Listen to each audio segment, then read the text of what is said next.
Hi students, this is Allied Physics class. I am your professor Dr. D. Silamarasan. போன கிளாஸில் forced vibration பார்த்தோம்.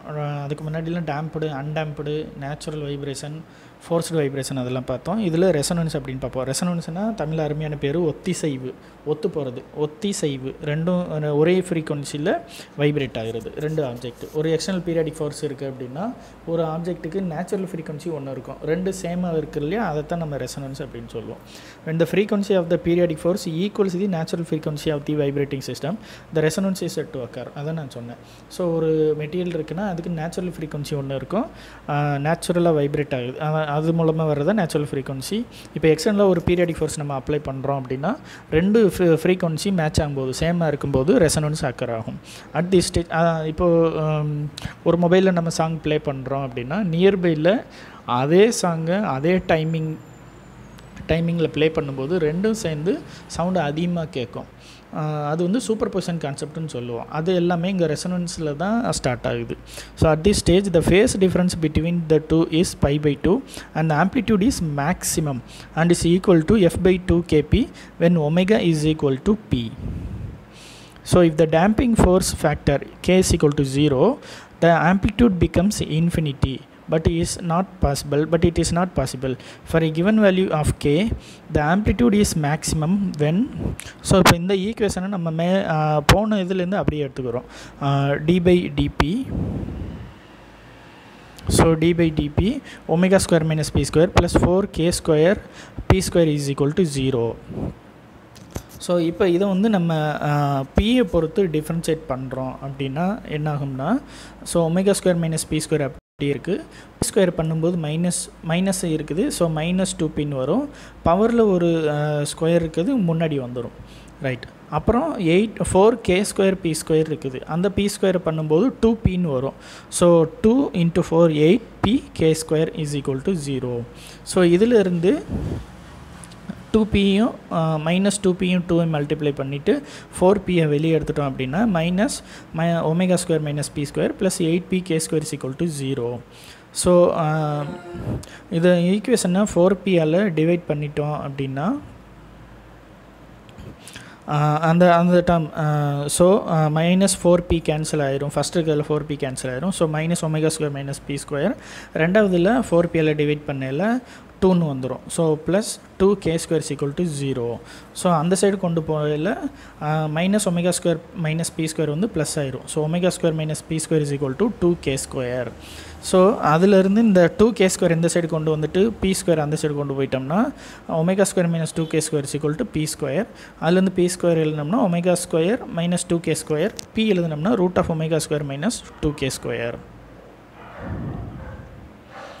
Sharpness of the resonance, the amplitude of vibration A is equal to f divided by omega square minus p square whole square plus 4k square p square. இது எல்லாமே நம்ம இங்கேருந்து தான் எடுக்கிறோம். So இதில் தான் நம்ம வந்து டேம்பிங் ஃபோர்ஸ் வந்து 0ன்னு போட்டிருக்கோம். இந்த கான்செப்டில் இங்கே சொல்கிறது இல்லையா, damping factor k is equal to 0, அதில் ரிமைனிங் இருக்க தான் இது. அப்புறம் இந்த ஏங்கிறது அதில் ஏற்கனவே டெரைவ் பண்ணது, √ போட்டிருப்போம், அதுக்கு பதிலாக பவரில் 1/2 போட்டிருக்குது. So omega square minus P square இருக்குது whole square plus 4k square P square power 1/2.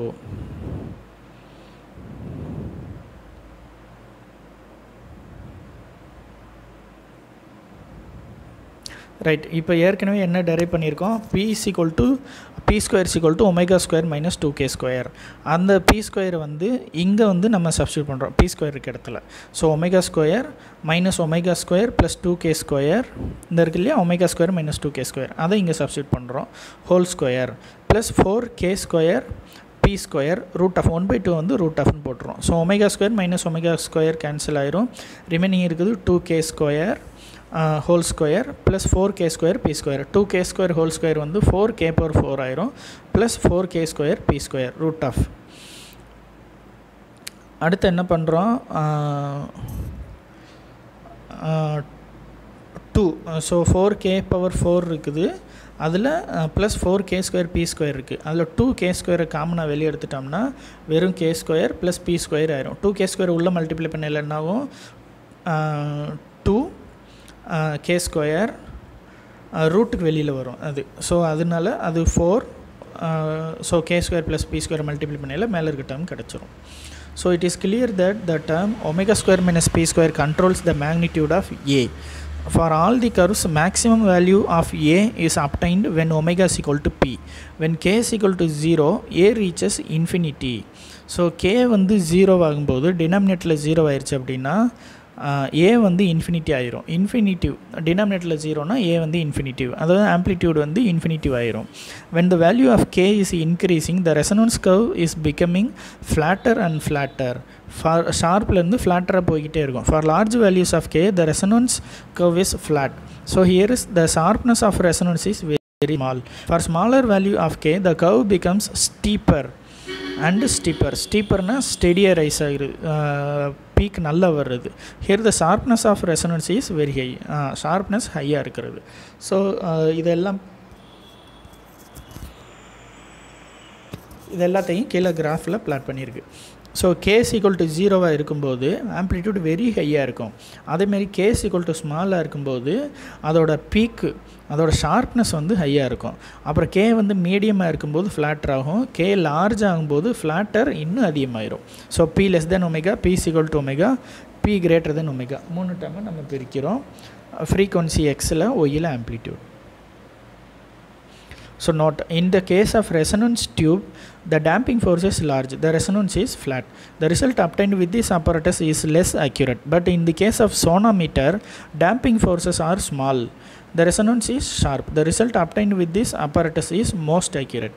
So sonometer nu ஒரு கிட் இருக்குது, நம்ம ப்ராக்டிக்கலில் நம்ம செய்வோம். மெல்டி ஸ்ட்ரிங், அதுவும் உனக்கு இந்த தியரியில் இந்த யூனிட்டோட எண்டில் வரும். ஸோ அதுக்கு அதிலெல்லாம் என்ன மாதிரி இந்த டேம்பிங் ஃபோர்ஸ் இருக்குது அப்படிங்கிறத இந்த பாயிண்டில் சொல்கிறோம். இப்போ some examples of resonance or forced vibrations. So இந்த ஃபோர்ஸ்டு வைப்ரேஷனுக்கு சில எக்ஸாம்பிள் பார்ப்போம். when a tuning fork is set in vibration and held in hand, only a lesser sound is heard. So ஃபீபிள்னா வெரி வீக்னு அர்த்தம். lesser sound is heard if the stem of the vibrating tuning fork is pressed on a table. The tabletop is also forced to vibrate. Sound heard will be loud.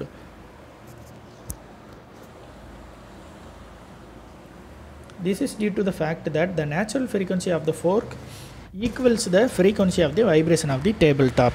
So frequency match ஆகும்போது, resonant ஆகும்போது sound வந்து அதிகமாக இருக்கும். அதுதான் முக்கியமான point. அடுத்து second example, the soldiers marching over a suspension bridge are ordered to fall out of steps. This is because the bridge may be thrown into forced vibration due to periodic steps of soldiers.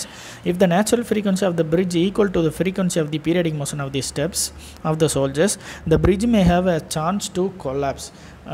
சில ஆக்சிடெண்ட்லாம் பார்த்தீங்கன்னா, ரொம்ப பிரிட்ஜிலெல்லாம் பார்த்தீங்கன்னா, பிரிட்ஜுக்கு பக்கத்தில் ஏதாவது ஒரு வால் கட்டியிருப்பாங்க, ஒரு compound wall அந்த மாதிரி கட்டியிருப்பாங்க.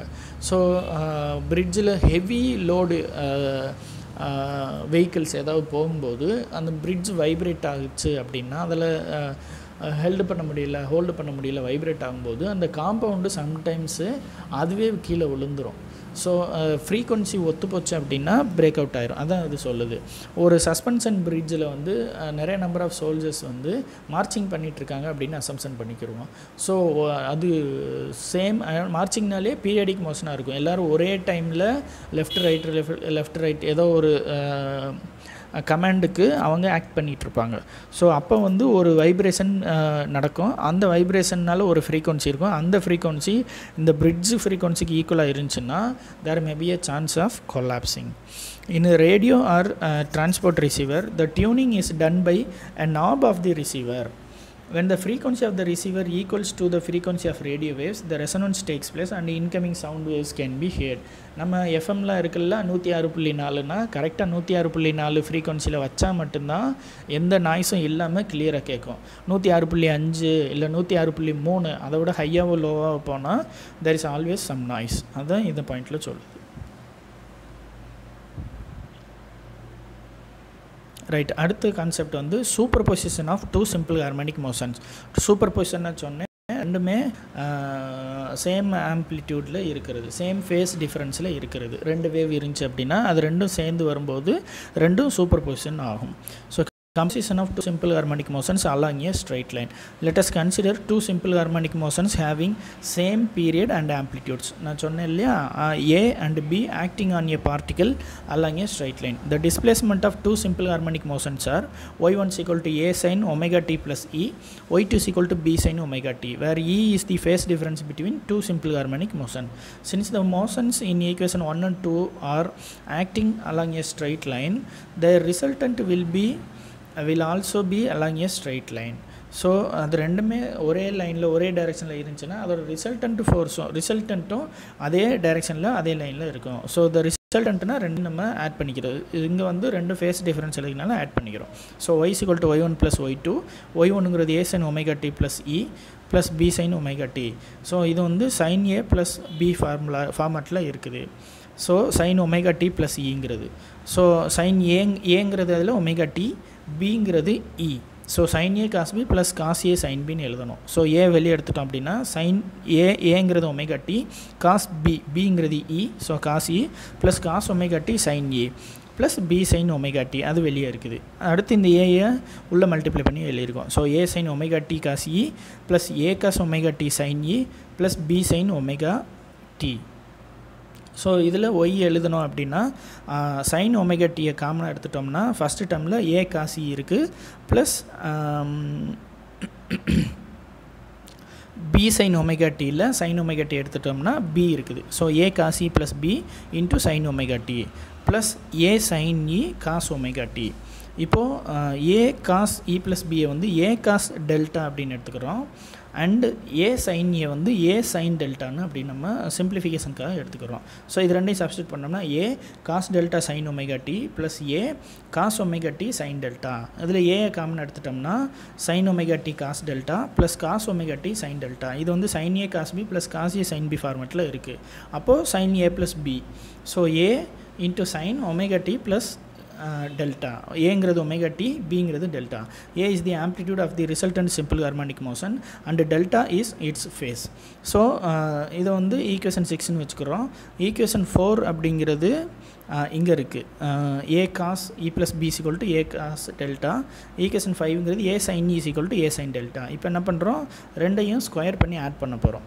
ஸோ இங்கே என்ன இருக்குது, A cos E plus B square பண்ணுறோம், square plus A square sine square E. Right hand side A cos delta இருந்துச்சு, ஸ்கொயர் பண்ணல A square cos square delta plus A sine delta இருந்துச்சு, A square sine square delta.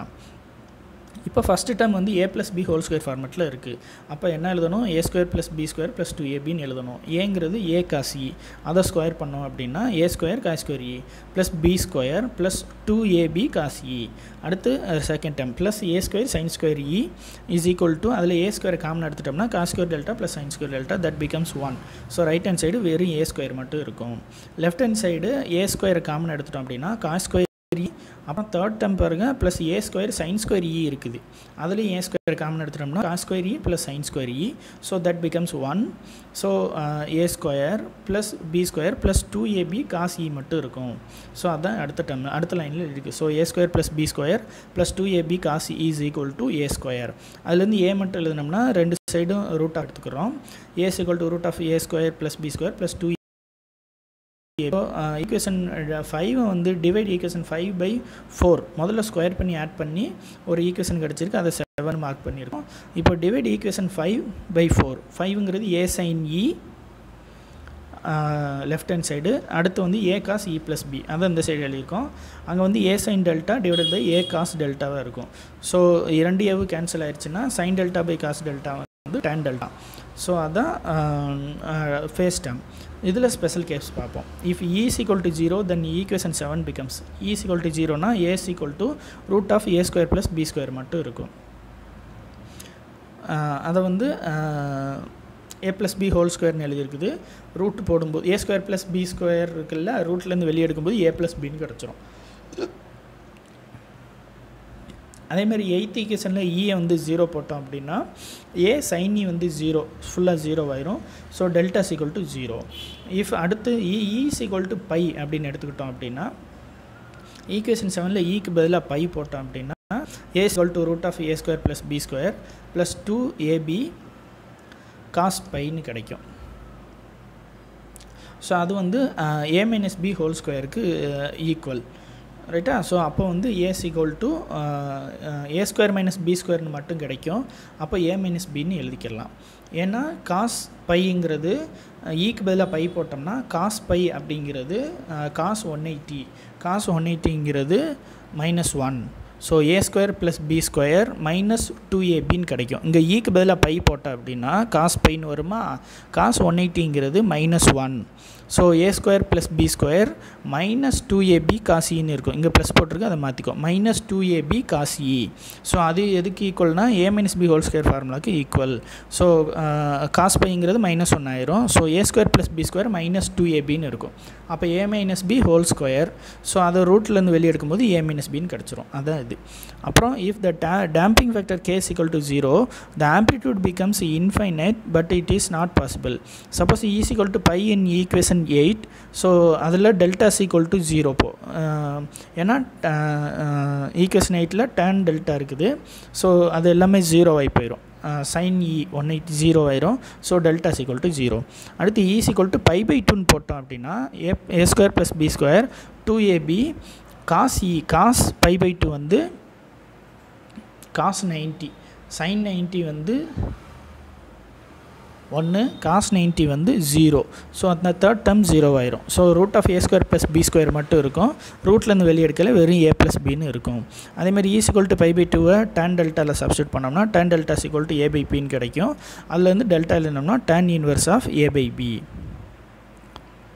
So இதெல்லாம் special cases.